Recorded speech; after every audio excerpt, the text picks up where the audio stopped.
वर्तमान में बौद्ध समाज के सबसे बड़े गुरु दलाई लामा का मानना है कि हमारे पास जो भी बौद्ध ज्ञान है उसका स्रोत नालंदा है। यह बात वो कई बार कह चुके हैं। नालंदा विश्वविद्यालय की स्थापना 5वीं शताब्दी में हुई थी। यह ऐतिहासिक संस्थान 8 शताब्दियों तक फला फूला, जब तक 12वीं शताब्दी में आक्रमणकारियों ने इसे नष्ट नहीं कर दिया। साल 2016 में नालंदा विश्वविद्यालय को यूनेस्को की ओर से विश्व धरोहर यानी वर्ल्ड हेरिटेज घोषित कर दिया गया। इसी नालंदा को लेकर एक खुशखबरी आई है, नालंदा विश्वविद्यालय को लेकर खुशखबरी आई है। इस खबर में हम बात करेंगे उसी की। मैं हूं अशोक दास, आप देख रहे हैं दलित दस्तक।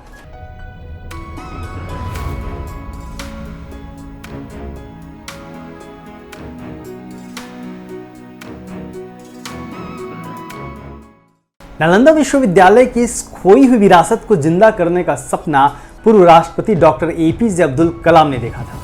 28 मार्च 2006 को बिहार के दौरे पर आए डॉक्टर कलाम ने बिहार के दोनों सदनों को संबोधित करते हुए नालंदा विश्वविद्यालय के पुनरुद्धार का प्रस्ताव रखा था, जिसे तत्कालीन मुख्यमंत्री नीतीश कुमार ने मान लिया था। और आज यानी 19 जून 2024 को प्रधानमंत्री नरेंद्र मोदी ने बिहार के राजगीर में उसी नालंदा विश्वविद्यालय के नए कैंपस का उद्घाटन कर दिया है। नया कैंपस 1749 करोड़ रुपए की लागत से बना है।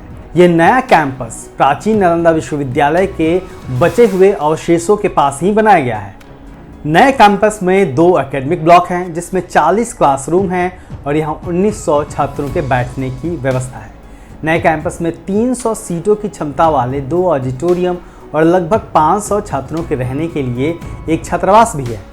इसके अलावा कैंपस में एक अंतर्राष्ट्रीय केंद्र, 2000 लोगों की क्षमता वाला एक एम्पलीफायर भी है। इस कोशिश को सराहा जाना चाहिए। हालांकि तमाम कोशिशों के बावजूद नालंदा विश्वविद्यालय की भव्यता और सम्मान को वापस ला पाना मुमकिन नहीं है, क्योंकि जब दुनिया में विश्वविद्यालयों का बनना शुरू हुआ था तब तक नालंदा विश्वविद्यालय अपनी पहचान बना चुका था। आज दुनिया जिस ऑक्सफोर्ड यूनिवर्सिटी के कसीदे पढ़ती है और कसीदे पढ़ते हुए थकती नहीं, उसके निर्माण के तकरीबन 500 साल पहले 427 ईस्वी में स्थापित नालंदा विश्वविद्यालय महान यूनिवर्सिटी की श्रेणी में आ चुका था और 90 लाख किताबें और 10,000 छात्रों का घर बन चुका था। यह दुनिया का पहला आवासीय विश्वविद्यालय माना जाता है। यह एक विशाल बौद्ध मठ का हिस्सा था। माना जाता है कि इसकी सीमा 57 एकड़ से भी ज़्यादा थी। बौद्ध चिंतक और इतिहासकार राजेंद्र प्रसाद सिंह ने वेंसांग के हवाले से लिखा है कि नालंदा बिहार की लाइब्रेरी बहुत बड़ी थी। वहाँ 10,000 छात्र पढ़ते थे और 10,000 छात्रों को पढ़ाने के लिए 2,000 शिक्षक थे, यानी 5 छात्रों पर 1 शिक्षक। यानी यहाँ दाखिला लेने वाले छात्रों पर शिक्षक द्वारा किस कदर ध्यान दिया जाता था, यह इससे समझा जा सकता है। और यही वजह है कि यहाँ से जो छात्र भी पढ़कर निकला वो दुनिया में विद्वान बना। इस विश्वविद्यालय की भव्यता की बात करें तो यहाँ 300 कमरे, 7 बड़े कक्ष और पढ़ाई के लिए 9 मंजिला लाइब्रेरी थी, जिसमें 90 लाख यानी 9 मिलियन से ज़्यादा किताबें रखी हुई थी। खास बात यह है कि नालंदा विश्वविद्यालय को 200 गांवों का राजस्व सीधे मिलता था, ताकि विश्वविद्यालय स्वायत्त तरीके से स्वतंत्र होकर काम कर सके। लेकिन जब इसके निर्माण की बात आती है तो कई जानकारियां निकल कर सामने आती है जो एक दूसरे से मेल नहीं खाती। इतिहास में दर्ज विवरण के मुताबिक नालंदा विश्वविद्यालय को गुप्त वंश के राजा कुमार गुप्त ने 427 ईस्वी में बनवाया था। यूनेस्को में भी यही दर्ज है। इतिहासकार राजेंद्र प्रसाद ने इस पर सवाल उठाया है और तर्कपूर्ण तरीके से उसका जवाब भी दिया है। उनका कहना है कि बेचारा यूनेस्को को आप जो बताइएगा वह वही लिखेगा। आपने उसे बताया कि नालंदा विश्वविद्यालय की स्थापना गुप्त वंश के राजा कुमार गुप्त, जिन्होंने 415 से 455 तक शासन किया था, उन्होंने बनवाया था। यही बात उसने लिखी, लेकिन सच कुछ और है। राजेंद्र प्रसाद सिंह जिस सच की बात कह रहे हैं वो आप खुद सुनिए। कि नालंदा महाविहार के बारे में कहा जाता है कि इसकी स्थापना गुप्त राजाओं ने की, और इसके पीछे जो सबसे बड़ा तर्क है वह यह कि फाहियान ने अपनी डायरी में नालंदा महाविहार की चर्चा नहीं की है और वेंसांग ने की। इसलिए माना जाता है कि फाहियान के समय में नालंदा महाविहार नहीं थी। इसीलिए फाहियान अपनी डायरी में नालंदा महाविहार के बारे में कुछ नहीं लिखे, लेकिन ह्वेनसांग ने लिखा है। तो 5वीं सदी में आए थे फाहियान और 7वीं सदी में ह्वेनसांग।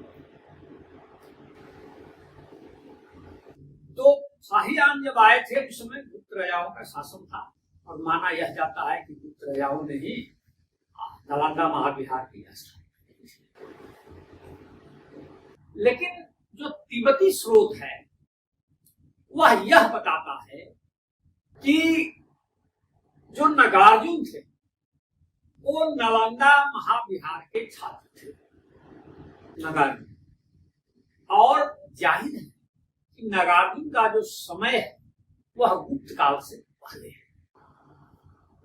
यदि नालंदा के छात्र थे नागार्जुन और नागार्जुन गुप्त काल से पहले थे, तो इसका मतलब यह हुआ कि नालंदा महाविहार की स्थापना गुप्त काल से पहले हो चुकी थी। तो आखिर नालंदा विश्वविद्यालय की स्थापना किसने की, इस पर भी राजेंद्र प्रसाद सिंह ने सर्वे किया है। कि 17वीं सदी के एक बहुत बड़े बुद्धिस्ट स्कॉलर थे तिब्बत के, उनका नाम था तारानाथ। तारानाथ ने लिखा है कि नालंदा में जो सारीपुत के धातु अवशेष पर स्तूप बना है वह स्तूप सम्राट अशोक ने बनवाया है। तो तारानाथ की बात तो हवा हवाई है नहीं, कुछ तो बात है। यदि तारानाथ की बातों पर यकीन करें तो माना यह जाएगा कि नालंदा महाविहार की मूल स्थापना सम्राट अशोक ने की थी। ऐसे भी जो वहां पर सारी स्तूप है उसकी तस्वीर मैं थोड़ी देर में दिखाऊंगा या देख लीजिए। सारीपुत का स्तूप, इसमें जो ईंटें लगी हैं वह अशोककालीन है, इसलिए अशोक उसके मूल संस्थापक थे, इस बात की पुष्टि होती है। लेकिन 800 सालों तक दुनिया भर में अध्ययन के श्रेष्ठ केंद्र रहे नालंदा विश्वविद्यालय को आक्रमणकारियों की नजर लगती। इसे 1190 के दशक में अलाउद्दीन खिलजी के द्वारा आक्रमण कर नष्ट कर दिया गया। इसमें आग लगा दी गई, इसमें बौद्ध संस्कृति और विरासत जलकर नष्ट हो गई। कहा जाता है कि यह आग 3 महीने तक धधकती रही। लेकिन एक सच्चाई और भी है जिसका जिक्र काफी कम सुनने को मिलता है। स्थलीय संग्रहालय के निदेशक शंकर शर्मा के मुताबिक खिलजी से पहले नालंदा विश्वविद्यालय पर 2 और आक्रमण हुए थे। 5वीं शताब्दी में मिहिर कुल के नेतृत्व में हुनों ने इस पर हमला किया था और 8वीं शताब्दी में बंगाल के गौड़ राजा ने भी नालंदा विश्वविद्यालय पर आक्रमण किया, जिससे इस विश्वविद्यालय को भारी नुकसान हुआ था। लेकिन खिलजी के हमले के बाद अगली 6 शताब्दियों में नालंदा विश्वविद्यालय धीरे धीरे गुमनामी में खोकर दफन हो गया, जब तक कि 1812 में स्कॉटिश सर्वेक्षक फ्रांसिस बुकानन हैमिल्टन द्वारा इसकी खोज नहीं कर ली गई। इस खोज के बाद 1816 में सर अलेक्जेंडर कनिंघम ने इसे प्राचीन नालंदा विश्वविद्यालय के रूप में पहचाना।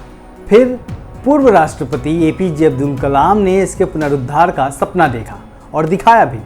19 जून 2024 को नए कैंपस के उद्घाटन की खबर से पूरा देश उत्साहित है। इसके उद्घाटन के मौके पर प्रधानमंत्री नरेंद्र मोदी ने नालंदा विश्वविद्यालय के गौरव को लेकर कई बातें कही। उसमें से एक बात यह भी थी जो आपको बतानी जरूरी है। प्रधानमंत्री नरेंद्र मोदी ने कहा कि आग की लपटों में भले किताबें जल गई हों, लेकिन ज्ञान नहीं मिटाया जा सकता। नालंदा का यह नया कैंपस विश्व को भारत के सामर्थ्य का परिचय देगा। निश्चित तौर पर जिस तरीके से नालंदा विश्वविद्यालय का एक इतिहास रहा है, गौरवशाली इतिहास रहा है, उसको फिर से संजोने का, फिर से जिंदा करने का सपना जो देखा गया और उसको पूरा किया जा रहा है, वह भारत के गौरव में 4 चांद लगाएगा। देखते रहिए दलित दस्तक और हमारे चैनल को लाइक करिए, शेयर करिए, सब्सक्राइब करिए। संभव हो तो आर्थिक सहयोग भी करिए। जय भीम।